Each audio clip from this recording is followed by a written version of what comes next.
περισσότερους από τους 4 αγώνες που έχουν γίνει ως τώρα. Ήταν καλός ο Σλοβάκος, γι' αυτό ξεκινάει με κυρίως αμυντικούς ρόλους.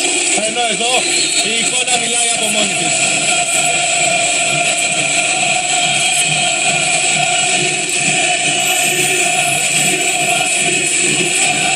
Νομίζω ότι δεν χρειάζονται περισσότερα σχόλια. Η εικόνα που είδαμε μιλάει από μόνη της, ακόμα πέφτουν χαρτάκια. Το παρκέ δεν φαίνεται το παρκέ από τα χαρτιά που έχουν πέσει. Οι φίλοι του Άρη νομίζω ότι ξεπέρασαν τους εαυτούς τους. Σήμερα αυτό που συμβαίνει στο παρκέ του Αλεξανδρίου δεν το έχω καταλάβει. Super Sproutlets, because you all are so amazingly active, it's Super Sproutlets πρωτόγνωρο. Βέβαια είναι μια μεγάλη, θα έλεγα, παρότριση των φιλάθλων. Θέλουν πάρα πολύ να ξανάρθει η ομάδα στην Ευρωλίγκα και προσπαθούν με κάθε τρόπο να την δώσουν.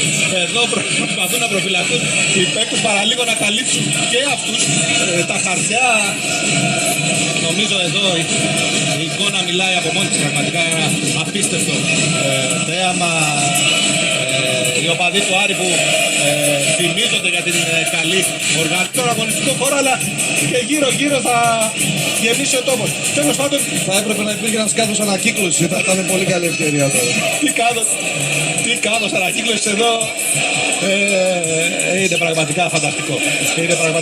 Τέλος πάντων, ας μιλήσουμε λίγο για μπάσκετ, ας δούμε λίγο τις 5.